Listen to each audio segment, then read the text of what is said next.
শঙ্খ ধ্বনির মাঝে কুরুক্ষেত্র সমরে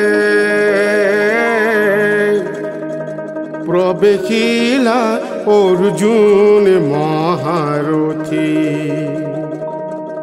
ওই প্রবেশিলা অর্জুন মহারথী। রথর সারথী কৃষ্ণ ভগবানে দেখাইল নিজ মূর্তি। ওই দেখাইল নিজ মূর্তি।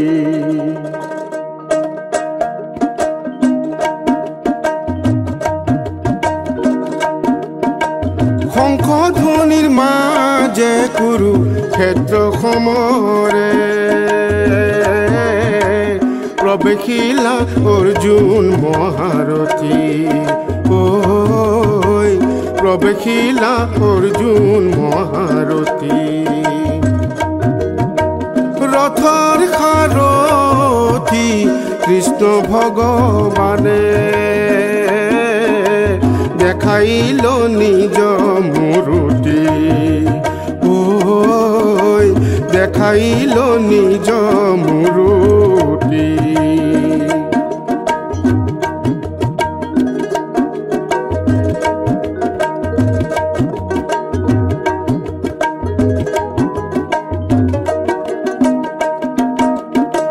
সমর ক্ষেত্ৰৰ মাঝে আছে গুৰু জনাও, আছে আত্মীয় খবৰ, আছে আত্মীয় খবৰ।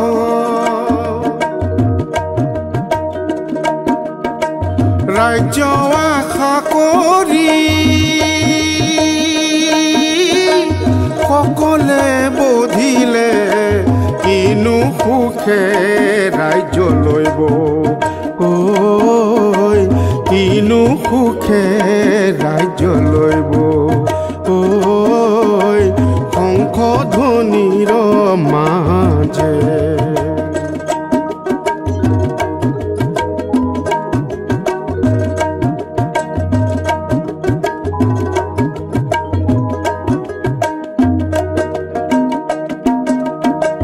শোকে ম্ৰিয়মান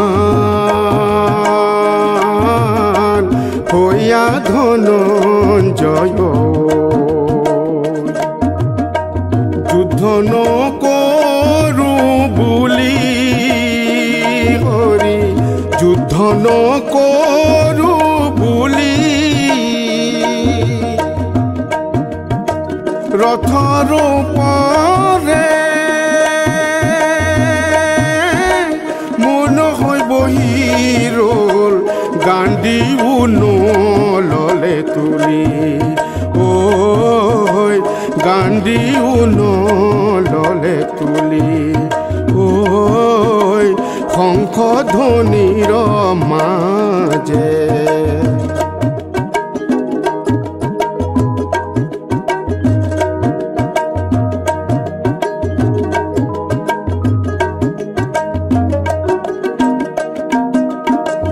অৰ্জুনৰ ই দশা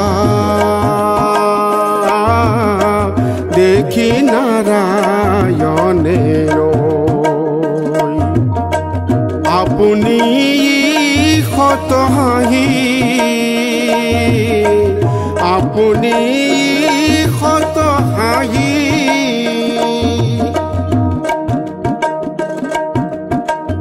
মায়াৰ সংসাৰ অনিত্য সাৰ কৰ্ম বিনে জ্ঞান নাহি। ঐ কৰ্ম বিনে জ্ঞান নাহি। শঙ্খ ধ্বনিৰ মাঝে কুৰুক্ষেত্ৰ সমৰে প্রবেশিলা অর্জুন মহারথী ওই প্রবেশিলা অর্জুন মহারথী রথর সারথী কৃষ্ণ ভগবানে দেখাইল নিজ মূর্তি ওই দেখাইল নিজ মূর্তি ওই দেখাইল নিজ মূর্তি